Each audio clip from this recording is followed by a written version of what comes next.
Hi everybody, my name is Jean-Philippe Chaput and it's my great pleasure to welcome you to this exciting debate about active video gaming, friend or foe. We have two great speakers today, and I have to say great speakers because one of them is my boss, Professor Marc Tremblay. So just to explain a little bit how it will work, so my role is pretty simple. I will just chair this debate. So the first speaker will be Professor Elizabeth Lyons from Texas in the US, UTMB, and the second speaker will be Professor Marc Tremblay from the Halo Group in Ottawa, Canada. That's right. Okay, so outline of this debate. First of all, we'll start 30 minutes with Professor Lyons, the case for active video gaming. After that, we'll go with Professor Marc Tremblay, the case against active video gaming. Then 5 minutes each, responses and questions, 15 to 20 minutes for you. So overall, 1 hour and 30 minutes. So just one quick question for you before getting started, just to know where do you stand. Are you pro active video gaming or against or whatever? So this question for you. Do you think that active video games can help kids be more physically active? So if you think that the answer is yes, raise your hand. Okay. If you think no, raise your hand. Okay, so it's almost 50-50. And I'll ask you the same question at the end, just to know if you change your mind depending on what you will hear today. But it seems to be pretty 50-50, so that's pretty good. So without further ado, I will let the floor to Professor Lyons for the first part, first 30 minutes. Thank you very much, everybody. Excellent. So I just wanted to start off by answering the obvious question, which is, who is this person and why is she here? Because I don't do kids research, so I'm definitely an emissary from the dark side when it comes to this conference. And I did want to acknowledge that you're going to be listening on one side to someone who's a world authority on this topic, expert in the field, senior researcher, and then on the other hand, you have some lady from Texas who you've never heard of because I don't do kids research. But what I do is video game research, and so I'm an expert of a different kind, and so my talk is going to be a little bit different. I'm not going to completely ignore the evidence, but I have to be realistic that the evidence isn't great for my side of the debate. Most of what I have to say is going to be philosophical and theoretical and about where we can go with active games and what is hopeful about the evidence that already exists. And so that's something that I can do and that I am qualified to do. And so I do play a lot of video games and I have experience with these games. I've played active video games since 1989 when my parents got me my first Nintendo. So I have a lot of experience with these games, and I think that makes me unique amongst these types of researchers, and it gives me a unique perspective. And so I'm going to try to hopefully convince you a little bit today by showing you some examples that you likely are unfamiliar with. So hopefully I can play this video. So my rationale has 3 parts. First, that active video games are healthier than alternative behaviors they replace. Second, that they have unique, powerful qualities that are unavailable currently in other formats. And 3, that the previous studies were inconclusive, but there are promising aspects to them. So starting off with alternative behaviors, I'm going to be really overly simplistic and blunt, because that's what you kind of have to do in a 30-minute discussion. But I wanted to start off talking about why we wanted to use active video games in the first place, and the rationale for even thinking about using them. And the rationale is because in order to replace a behavior with another behavior, they have to be equally reinforcing, or the new one has to be more reinforcing than the old one. And this is difficult to do with physical activity because for many people it feels horrible, actively bad, particularly for people who are obese and sedentary. It actually hurts. It feels worse than it does for people who are not overweight and who are active. And these mood improvements that we promise them occur after exercise, not during. And so we're promising them, after this torture, you'll feel really awesome. But it's hard to convince someone of that when they're still stuck on that torture part before the good part. And so exercise hurts, but watching TV feels awesome. You just sit there and cool stuff happens and it's great.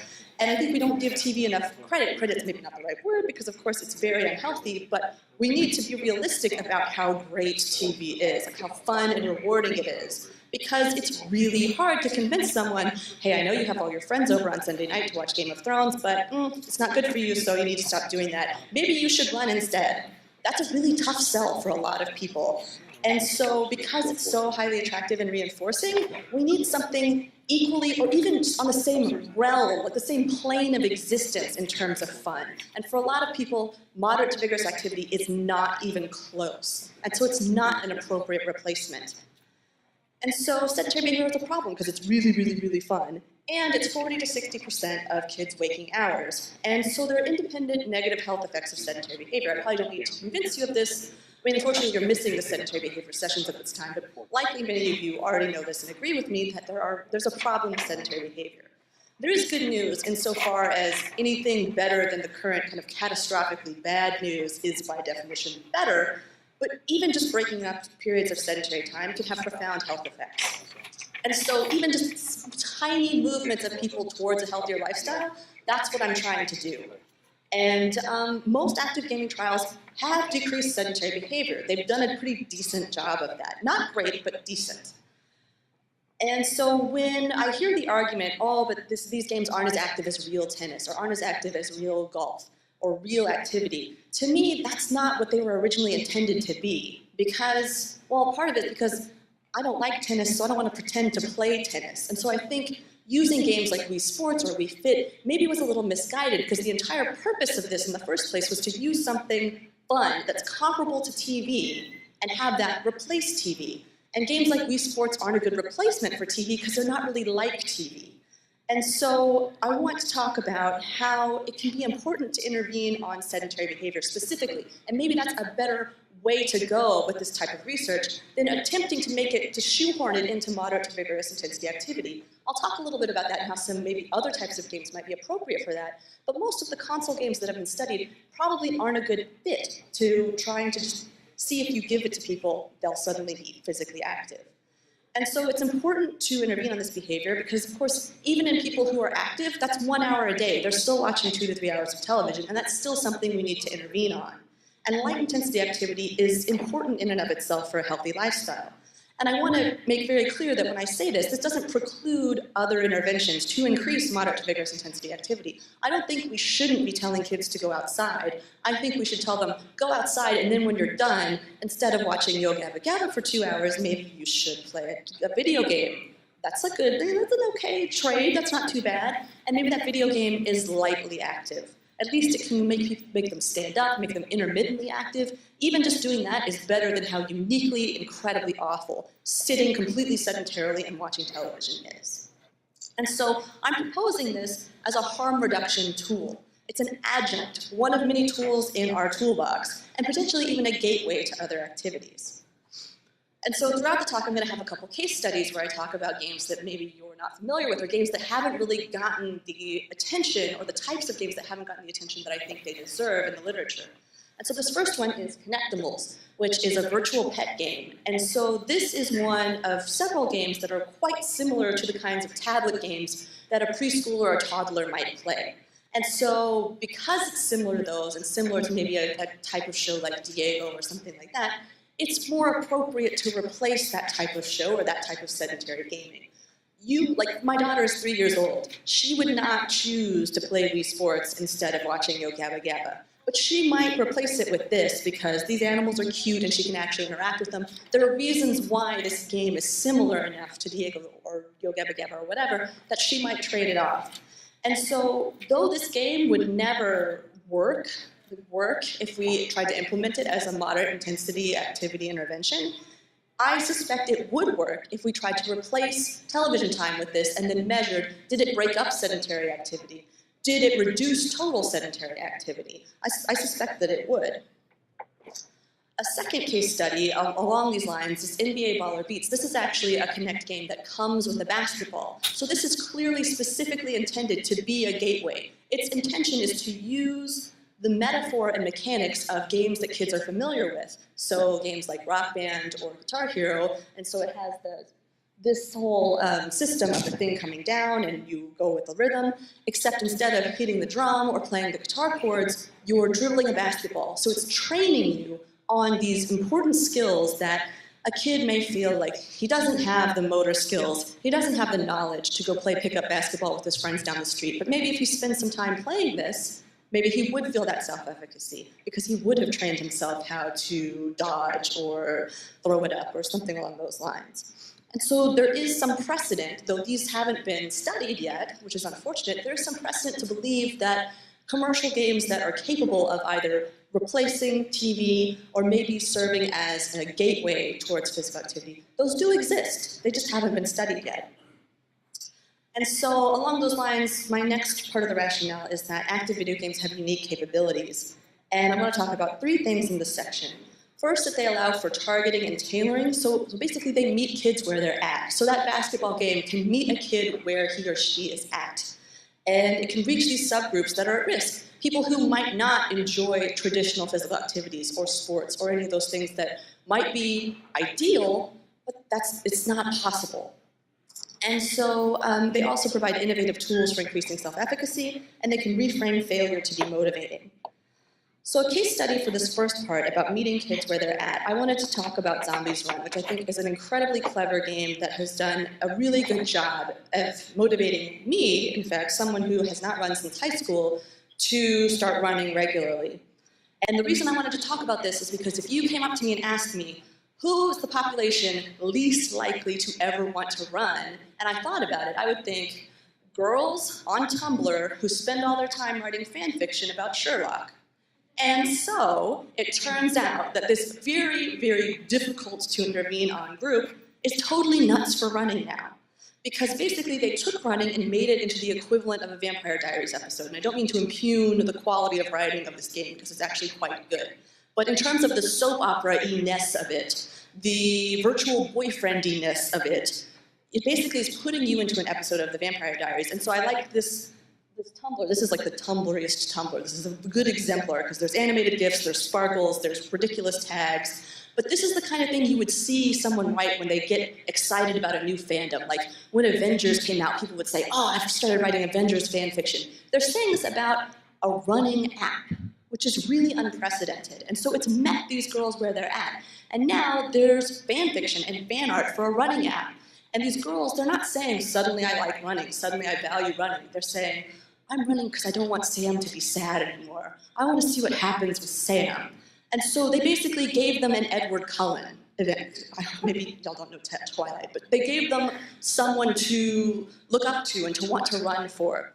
And I think that's really fascinating. And so that, of course, is not going to work for 12-year-old boys, likely, but it's something that might work for, say, 15-year-old girls. And so I think when we talk about what to do with games, we have to be very careful about how we target them and tailor them, because some might work for one population and not another, but some of them might work really, really well for specific populations. And so in terms of self-efficacy, video games can influence self-efficacy in ways that no other current delivery mechanism can. They allow for fine-grained tailoring and individualization. I mean, in fact, that's what video games are. They're basically tools for immediate and continuous feedback. Kind of by definition, that's what a video game is. And so I think it's really exciting that they allow for things like virtual self-modeling. So this is a screenshot, and that's me, the glowing thing there. It's not a great screenshot, but that I promise that blob is me. And what's really cool about this is that that's a real-time video of me. So not only am I doing my routine based on the model, I can change my motions based on how I look in comparison to that model. And based on what those lines look like, the lines change color if I'm doing the motions correctly. I glow if I'm doing them correctly over time. There are these check marks to show that I'm doing them correctly over time.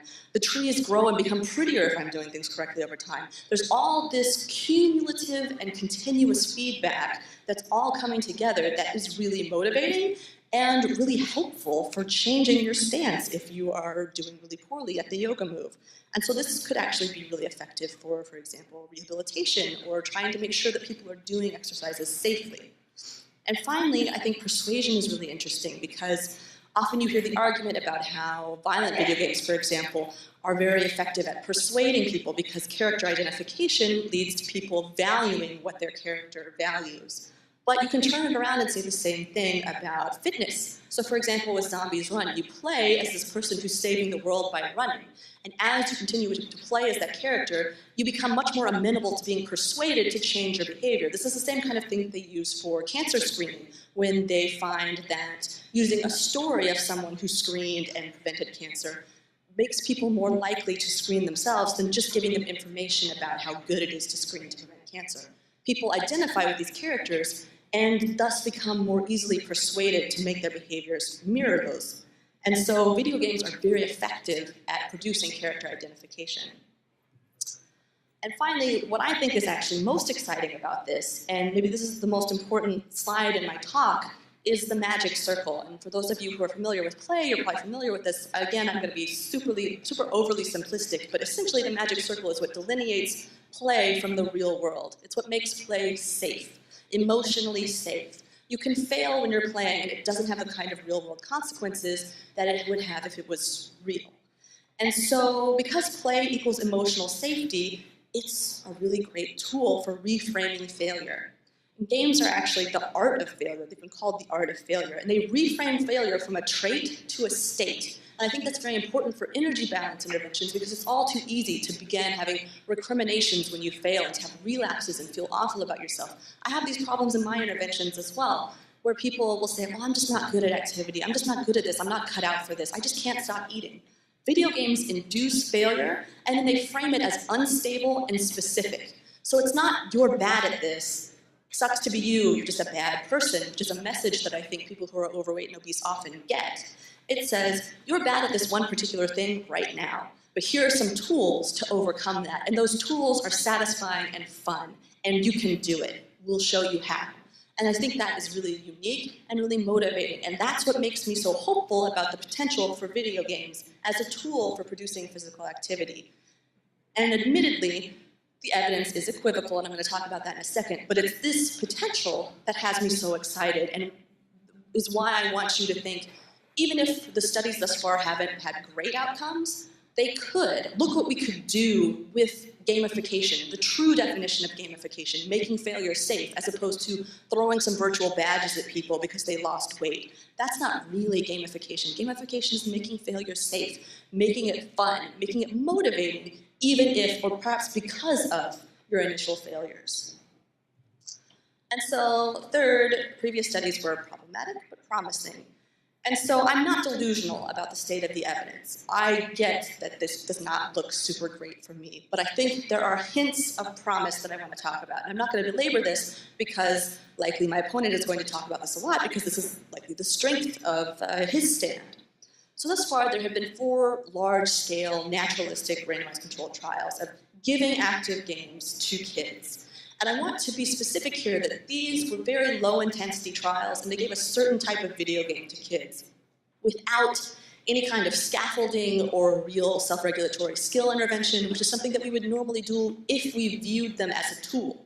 But they've been viewed as an intervention in and of themselves. And that's, I think, perhaps where we've gone wrong. They're a tool like a pedometer or like a treadmill, but just giving people a pedometer or a treadmill typically doesn't work. We have to use it as a tool in the context of something else. And so, because of these things, I think that though the evidence isn't great, these 4 studies have not found increases in moderate intensity activity.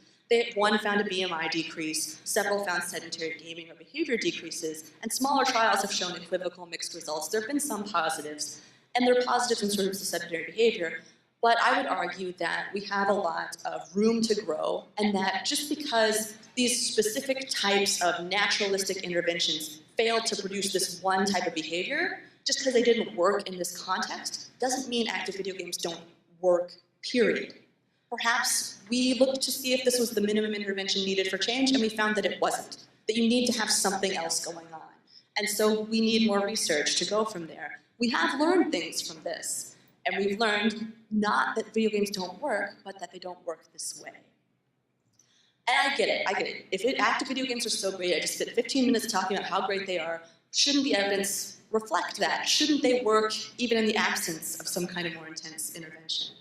Well, they work in the lab, if you define working as producing moderate or vigorous intensity activity. They work in adults. The adult interventions have actually done quite well. But they typically fail to produce physical activity in kids over time. And I would argue that because the process evaluations suggest that this is a failure of adherence, that it's been a failure of a proper match, not only to the population, but also to the behavior. And so I put a picture of my cat on here, not just because I wanted to put a picture of my cat, but because I acknowledge, even I, someone who's very amenable to this sort of thing, who likes these sorts of games, that's what happened to my Wii Fit balance boards. It's a cat bed. And I get it, that's what happens to these peripherals. But I think that almost that's my point. Wii Fit wasn't that great of a game, sorry. I'm not trying to make Nintendo angry with me, but it wasn't. It was basically a tech demo.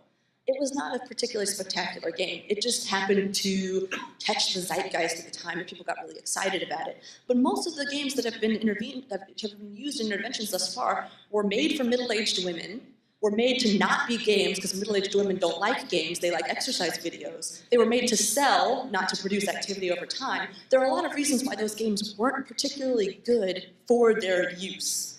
They wouldn't necessarily be something that I would assume a kid would want to do when they had the alternative of watching television. So that would be my argument. Of course, this isn't an empirical argument, but I think we should make this an empirical study and start to look at different types of games. Luckily, and I'd like to send Dr. Trost a fruit basket or something for putting this out right before this talk, but someone has done this. So they took those lessons of those preliminary studies and changed their intervention thusly. So they implemented video games as a tool, as part of a standard behavioral weight loss intervention. And they compared the weight loss intervention plus games to just the weight loss intervention. So it was a very rigorous trial. But they used games that produce whole body movement, which has rarely been studied in the past because they didn't exist before, and that are targeted specifically towards children, which Wii Fit really wasn't, and Wii Sports really wasn't, and EA Sports Active really wasn't. All these games that have been used before, most of them were made for women who are over 45 and older. And so what they found was greater increases in moderate to vigorous intensity activity and greater reductions in percent overweight and ZBMI. So it is possible. It's not always going to happen, and I'm not delusional about the state of the literature, but this study and several other of the smaller studies point to where we could go in the future. And so now, based on the research that currently exists, do those types of games produce moderate intensity activity over time? No. But now we know a little bit better how to target our future studies, and I think those future studies are likely to work based on those failures that we had at the beginning. And so, time for my conclusions. So I wanted to go through the position stand and tell you what's wrong with it, what I think is wrong with it. And so this first one, the first part of the position stand, is active video games are a good way to break up sedentary time, like sitting on the couch with you so far, but not as good as playing real active games or sports. And so I have to reveal something about myself. I really like obnoxious analogies and platitudes because I think they're very memorable. And so it has the downside of people remember me as obnoxious, but they remember what I had to say, which is more important to me than being remembered as not obnoxious. So when I read this position stand, the first thing that came to my mind was ponies, and that's because I have ponies on the brain because I have a 3-year-old daughter who's obsessed with My Little Pony. And in My Little Pony, there's a hierarchy of ponies. Ponies are the lowest, they're like the lowest caste, and then there's a Pegasus, and a unicorn, and then a Pegasus unicorn, which is an alicorn, I've discovered. And so, to me, when I read something like this, my first thought, which is maybe not a good sign for me, my first thought is, ponies are a good birthday present, but unicorns are better. And I think by making this silly, analogous position stand, hopefully it's illustrative to you of what I think the problem is with this statement. I basically think playing real active video games and sports is a unicorn. I don't think that's something, I mean, it's something we can strive for, but we don't know how to do that right now. That doesn't exist. And so striving for that, it's a reasonable ideal, but while we're trying to do that, we're failing to do things that might work and be suboptimal. I mean, I realize it doesn't sound really exciting or great to be like, hey, suboptimal, I'm on the side of suboptimal. But compared to catastrophically awful, which is where we are right now, suboptimal is pretty great. A pony is pretty great, and this is an excuse to put a picture of my adorable kid, too. But she was riding a pony just recently, and she wasn't thinking, I wish this was a unicorn. She was thinking, this is awesome, I'm on a pony. So don't look a gift pony in the mouth. Let's take what we've got and use it in ways that it might work. And so our sedentary behavior interventions that might slightly change people's metabolic profiles, are they exciting? No. Are they as cool as getting people to do moderate to vigorous intensity activity? No. Might they have a population impact? Yes. And so the perfect is the enemy of the good. I think we should continue striving for the perfect, and I think it's totally reasonable to want kids to be outside and be getting traditional activity. I just think we can, at the same time, pursue a harm reduction perspective while we're doing that. The second part is enjoy playing active video games with your friends and let them enjoy playing them with their friends. Again, I'm with you so far.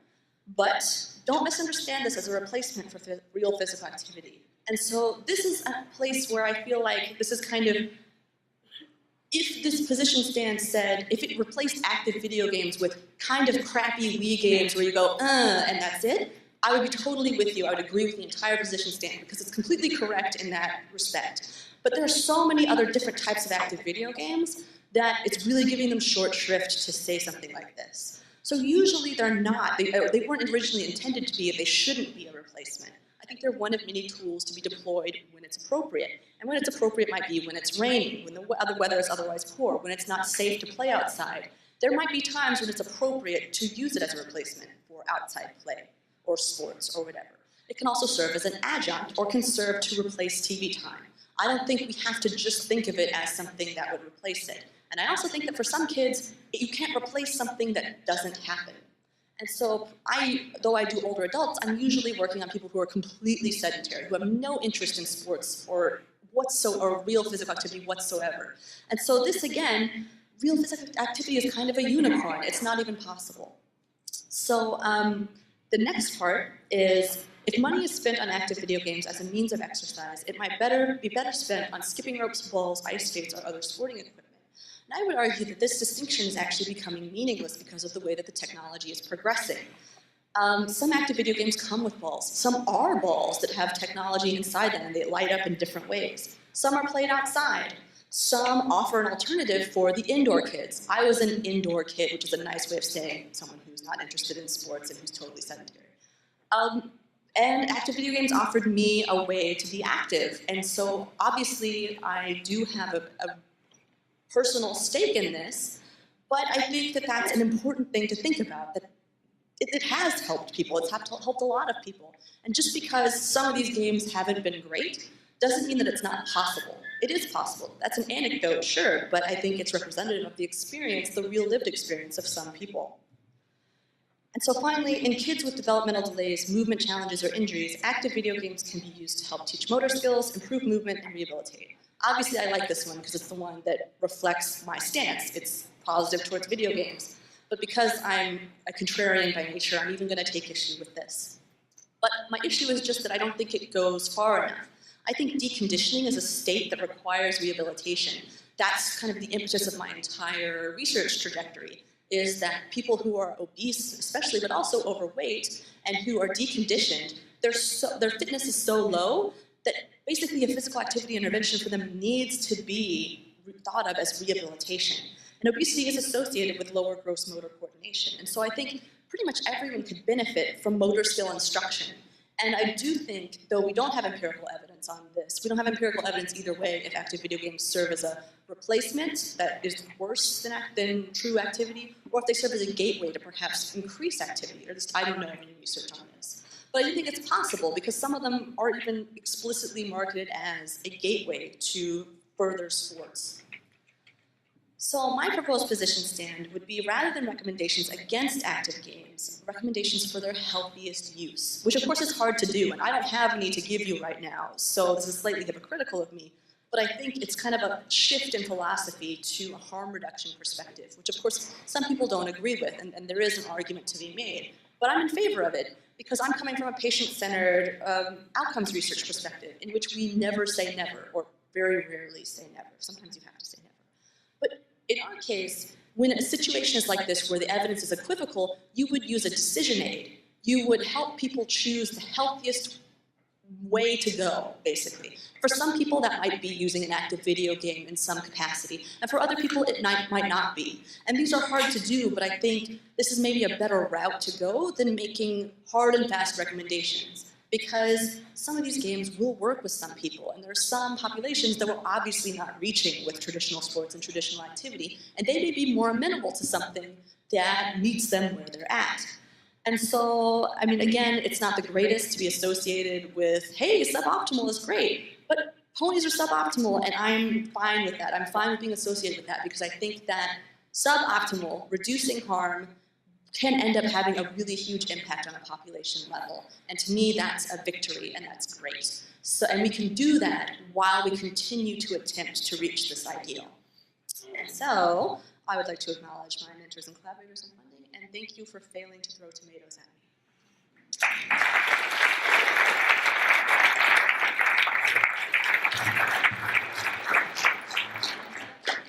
Thank you very much, Dr. Lyons, for showing the case for active video gaming.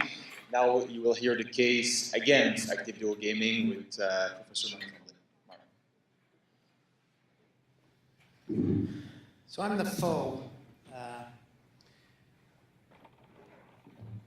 Well, a lot of thoughts going through my head after that presentation, not the least of which is she confessed maybe 25 or 30 times that she has no evidence to substantiate her claim. So I could just end here, we can go for a beer, but I want to discuss this further. And one of the last things she said about that she's fine with the pony, and that's fine, except for being allergic. I'm fine with ponies too, but that's not what we're here to talk about. We're supposed to talk, I think, about the evidence. We're scientists, and so it's fine to believe something will work, but if it doesn't change much. And so, you know, I think that's the core of things. And I think at the end of the day, these often end up this way, that we agree, you know, different evidence, better evidence is going to be needed. But at the moment, the position stand by Active Healthy Kids Canada is evidence-based, is the appropriate information to give for population health. So, with that preamble, okay, so I'm not, it's because we're not on presentation mode here maybe, or I don't know.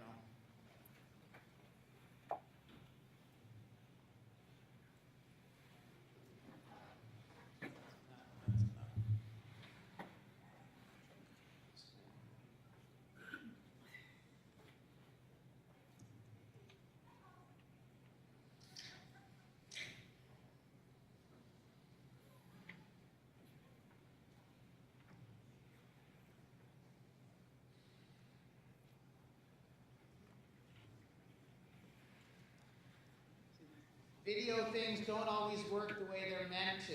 Okay,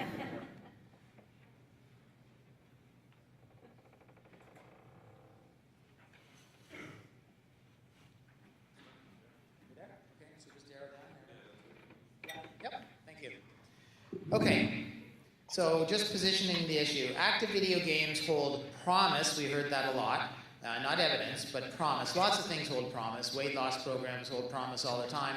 They just never translate. In overcoming sedentary behaviors. Active video games hold potential to increase habitual physical activity or acute energy expenditure or improve body composition or cardiometabolic health or a whole number of things. But I think three questions are germane to what this debate is about, at least in my mind. Do active video games get kids to move more? And not just MVPA, but do they get kids to move more? Do they reduce sedentary behaviors? And noticeably absent from the previous presentation, which, what was the phraseology used, from a harm reduction perspective? No discussion about potential harm introduction. And this is my issue with a lot of things that come along. There is only a positive side to the balance sheet. There is no negative side, so you don't even have to study it. Well, there is a negative side in this particular case, and it needs to be studied. And even if the potential and the promise manifests itself, it's got to outweigh the negative side of the balance sheet. And in order to have any understanding of that, you've got to measure the negative side of the balance sheet. So are there any adverse consequences? Okay, this is working. So my concerns, which will be sort of my table of contents here. First is the burden of proof. Where does that responsibility lie? A biased assessment of the literature, disregard for what behavior gets replaced, a superficial assessment of active video game use, opportunity cost, and publication bias. So first with the burden of proof. Burden of proof is on activity, in my view. Authentic activity, playing, has been around for quite a while, probably a couple 100,000 years. The active video games are new. And so it's not for authentic activity or outdoor play to prove that they're better than active video games. The burden of proof is on the active video games that we're as good as, or a good replacement for, or a supplement or adjunct to, which we heard many, many times by the presenter that proof is just lacking. but it holds promise or potential. We just haven't been able to prove it. So primum non nocere, first do no harm, right? This is the fundamental principle of interventions, of medical interventions. Non-maleficence is the primary principal precept of bioethics. So you've got to first do no harm. Your first duty is to check if any harm is being done. No discussion about that in the previous presentation whatsoever. Only the potential good, the harm reduction that could come, which hasn't been shown, but could come. So I'll also make some conceits. And I'll also add that unicorns are cooler than ponies, for sure. But kids like video games, including active video games, for sure. I don't. You do. That's fine. Acute exposure to an active video game, especially a new one, provokes increased physical activity or movement in comparison to a sedentary behavior, which is the typical experimental model. Ridiculous as it is if you think about it. But I'll give that, So standing, doing even an awful video game, active video game, is better than sitting. But just because they like them doesn't mean they're good. For example, candy, alcohol, porn, they like those things too, and in excess, any one of them can get you into trouble. And acute exposure to assessment represents an inadequate duty of care. Think thalidomide. It worked as a sedative, worked for morning sickness, also had a few side effects down the road. Had to look at the other side of the balance sheet.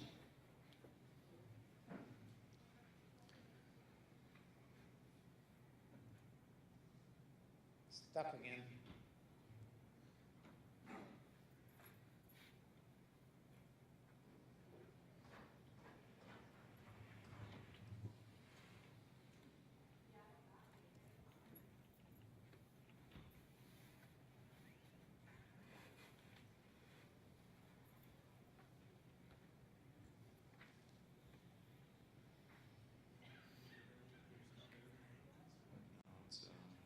They're running a separate software to record everything, so that's the problem, which I have just closed.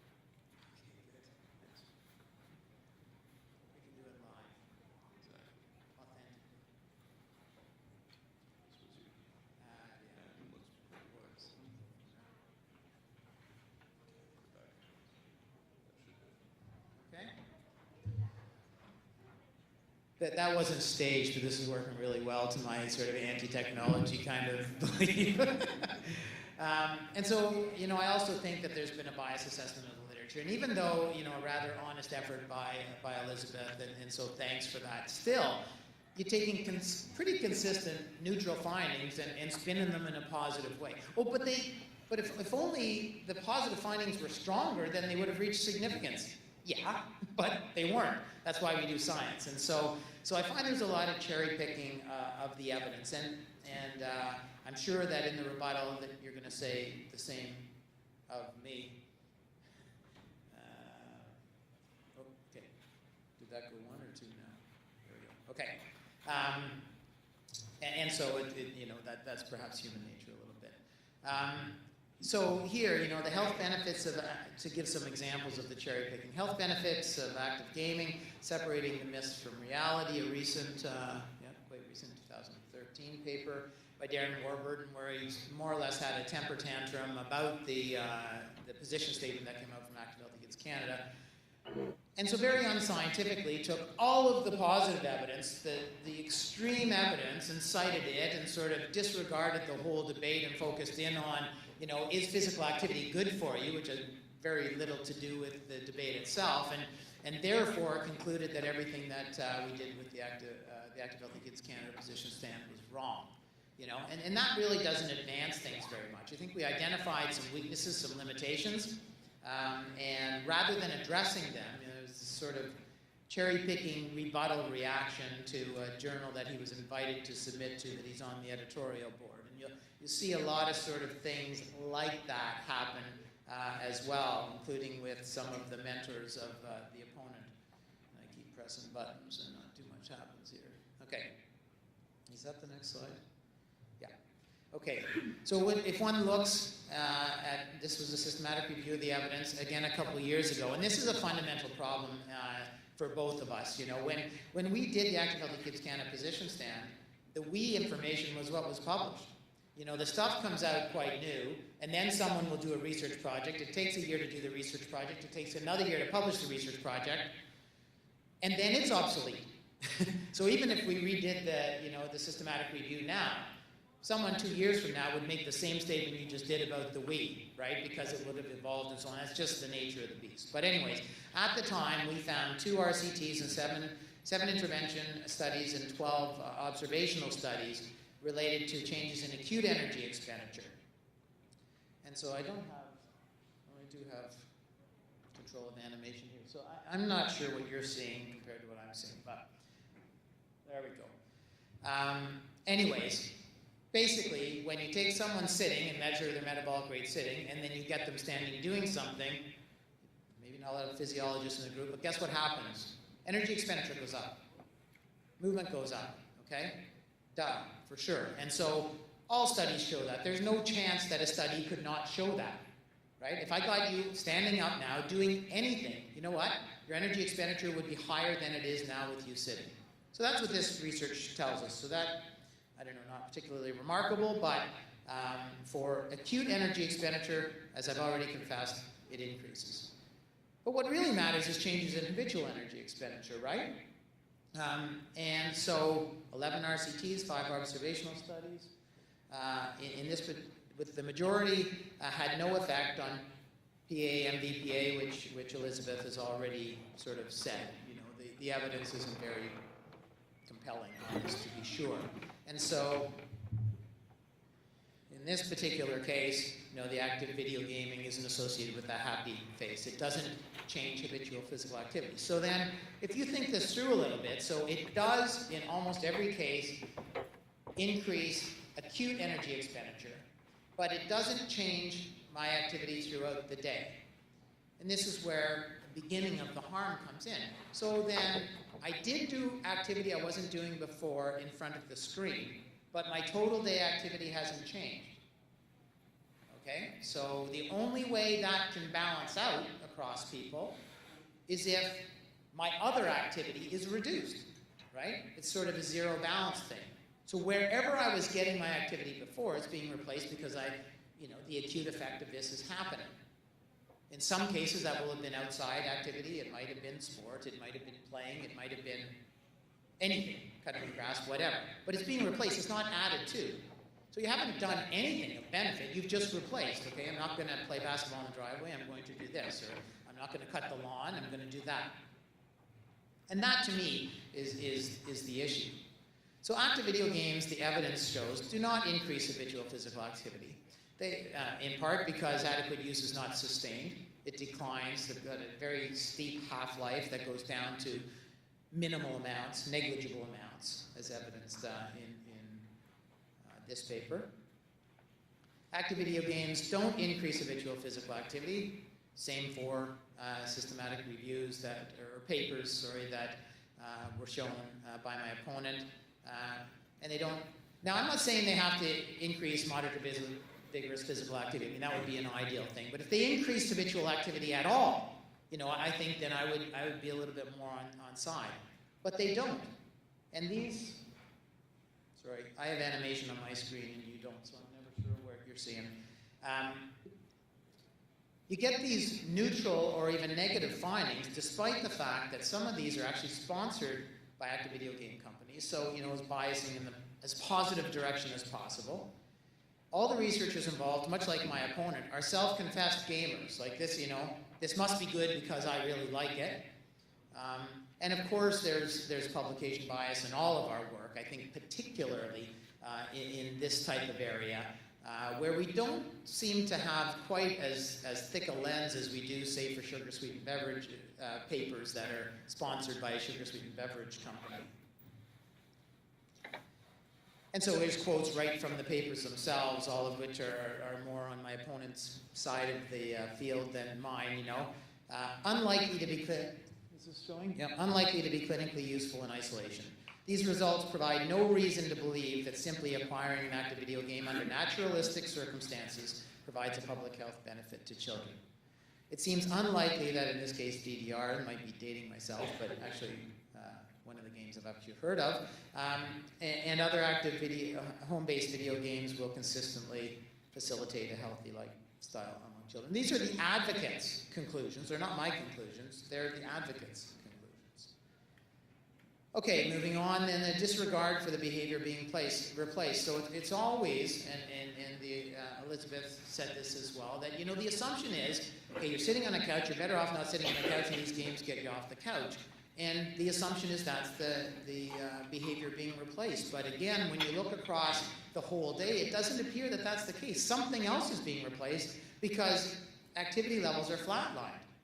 People say they're using them. Your measurements say, you know, there's evidence that they're using them, but activity levels across the day haven't changed. So, sorry. So what's being replaced isn't that. What's being replaced is that, or something like that, something other than the sedentary behavior.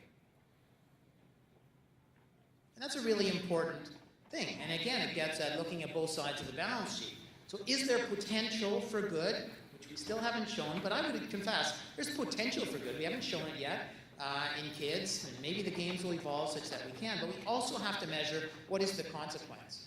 And if there is potential for good, and if it achieves good, if it's not, you know, we've got to look, is it as good as going out and playing soccer or shooting hoops in the driveway where you're going to socially interact with people in the real world, get some sunshine, breathe fresh air, then I think it's a bad idea.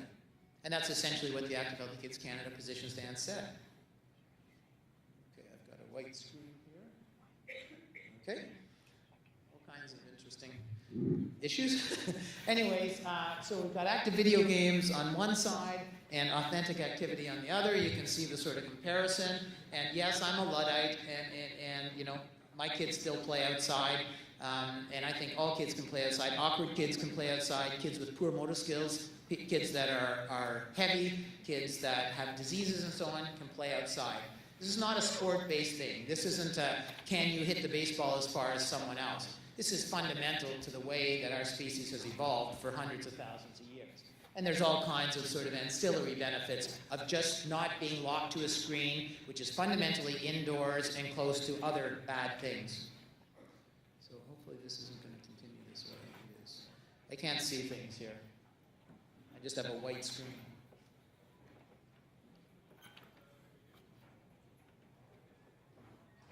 So let me describe.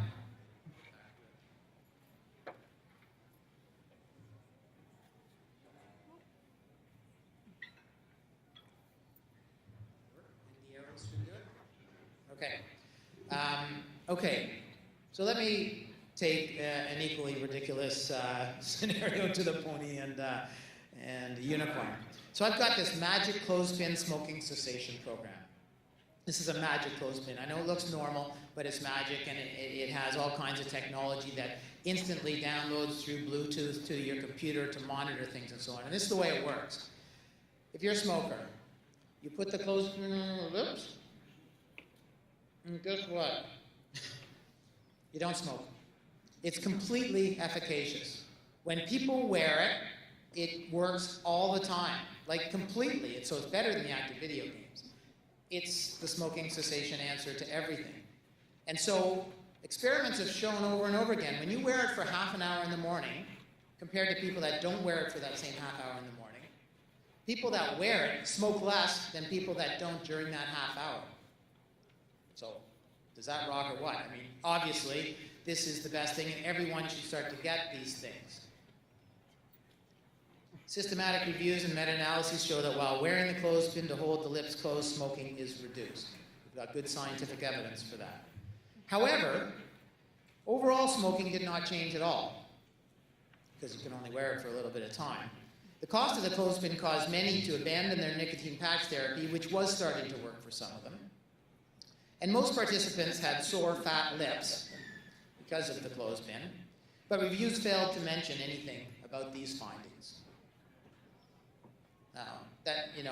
I'm exaggerating to make the point, but that's exactly what the literature is like on this. No one is looking at this stuff with any sort of significant lens that we should be looking at in my review. So here, is this showing for you? Yeah. Another systematic review that was recently published This one, exergaming to specifically fight childhood obesity. And if you look at the main findings from it, I'll read this out for you. So the authors found energy expenditure to be significantly greater when playing active video games, blah, blah, blah. However, exercise associated with the active video games was not high enough intensity to contribute towards the recommended daily amount of exercise for kids. Okay? So in essence, they found just what was reported by Elizabeth, right? Potential, but it's not there. The conclusion, nevertheless, given the current prevalence of childhood overweight and obesity, positive behaviors such as exergaming should be encouraged. So there's no connection between what they found and what they concluded at all. Right? It's the same sort of thing. Yeah, but it has potential. Like in theory, it makes sense and so on. It's just the scientific evidence doesn't substantiate it. And so this is some people from my group wrote a response to this, saying that in conclusion, so this is their letter to the editor, the evidence from this review supports the use of exergaming to acutely increase energy expenditure. We all know that. Considering that seated video games is associated with increased food intake, something else we don't talk about at all, but about the other, if we're going to focus on obesity, which this isn't about, but that was certainly a lot of the direction of the discussion and a lot of the systematic reviews, then let's talk about obesity. But then we've got to talk about energy in and energy out, okay? And you've got to talk about product placement and proximity to the pantry and having a soft drink beside you and so on. So however, given the mixed evidence of impact on physical activity and body composition in the intervention studies, combined with research showing that acute increases in energy expenditure can be followed by compensatory adjustments in food intake and/or energy expenditure, exergaming is unlikely to have be an effective tool to combat childhood obesity, blah, blah, blah. Okay. So next item, superficial assessment of active video game use. And so this is what our systematic review was about, to go beyond the obvious that if you play a video game instead of sitting, playing the video game increases energy expenditure, even if it's only to a light activity level, it increases energy expenditure. But we thought, okay, that's fine, but that's not enough evidence to inform a position stand or to advise a parent about whether they should do this or do that. And so we wanted to go beyond that. And so the purpose of our systematic review was to present current evidence on the relationship between active video games and several health and behavioral indicators in children. Okay, so I won't spend too much time on this. Standard systematic review methodology, done in duplicate by people, can be replicated, full methods disclosed.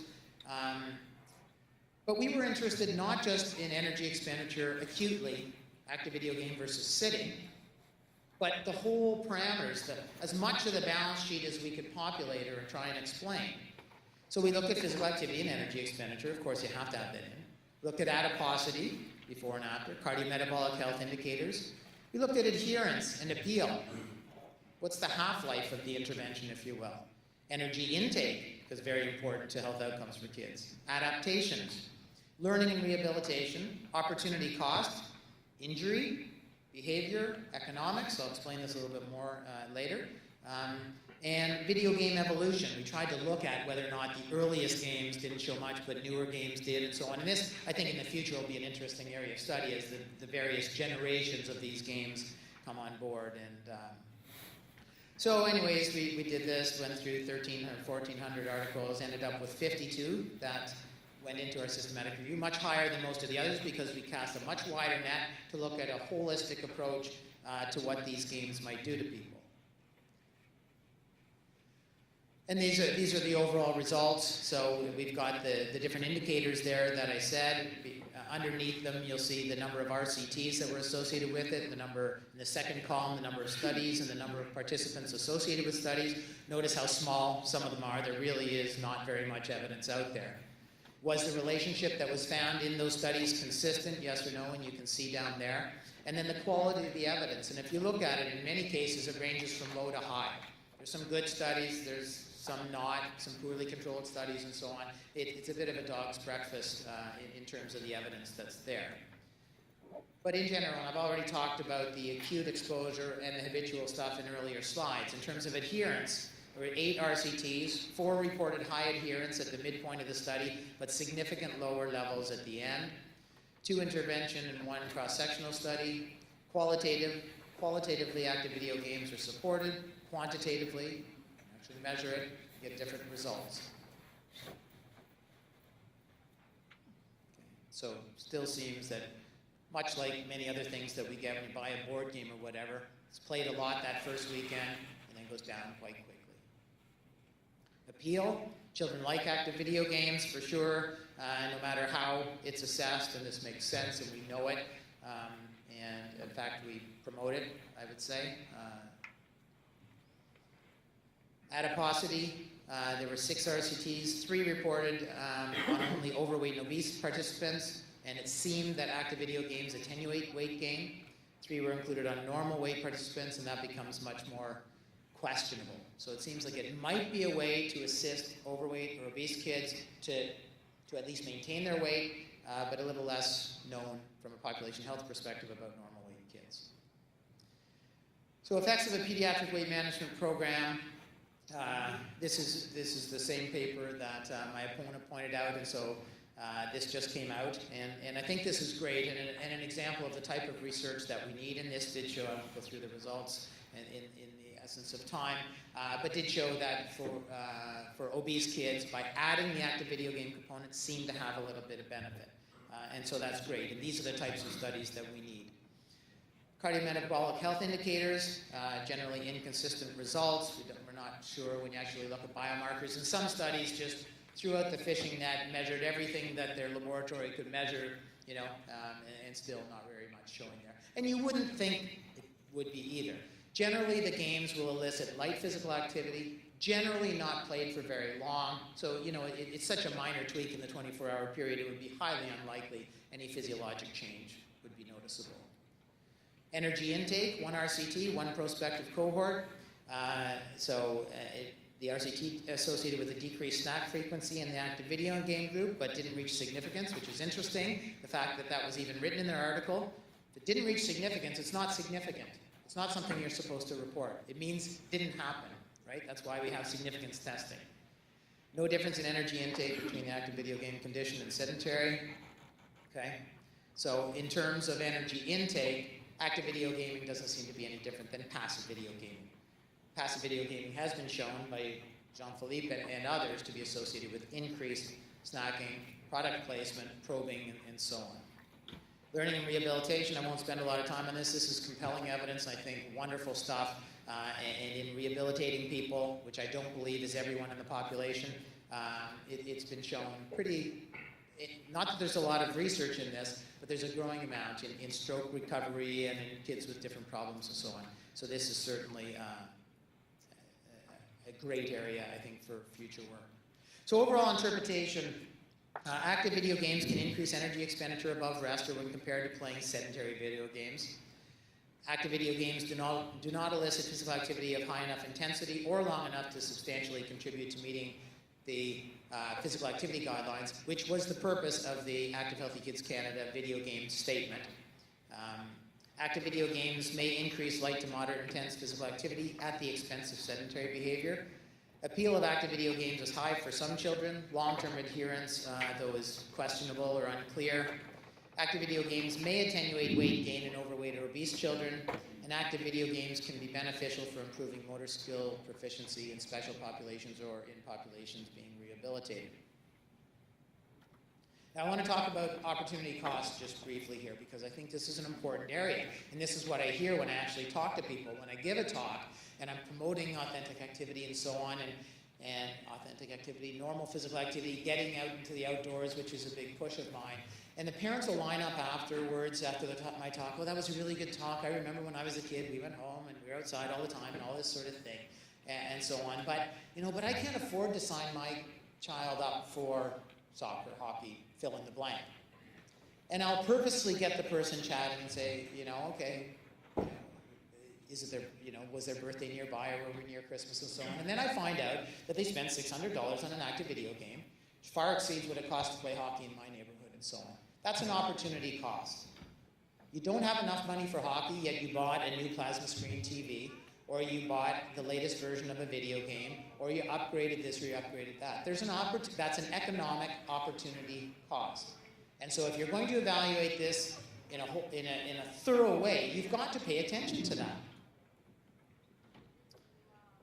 Now, when we went exploring this, there's no research on this. Opportunity cost, I was not even thinking of injury at the time, but that's what comes up. Kids injure themselves playing this because they whack their arm against the wall, right?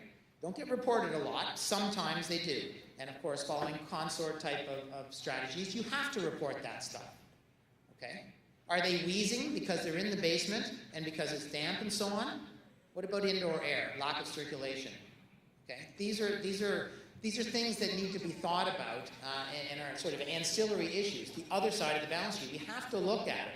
They might be incidental and unimportant, but we have to look at it. So what would you pick? The active video game or the real activity? It doesn't have to be a sport. It could be hopscotch in the driveway. Got a certain amount of money. Can't get both. Which are you going to get? And I know the answer these days. It's always over here. And it's being reinforced by the video game world and by gamers who think this is the answer to things. I don't think it's the answer to things. I think it's harmful. When playing video games, children feel the real thrill, a real risk-seeking sensation. Without experiencing those risks and feelings in real life, risky situations, they have not, real-life risky situations, they've not developed an ability to handle them. This leads to injuries and anxieties. You cannot develop the same skills in your basement playing this thing, and it'll never make fun of you, no, okay? But the reinforcement is artificial.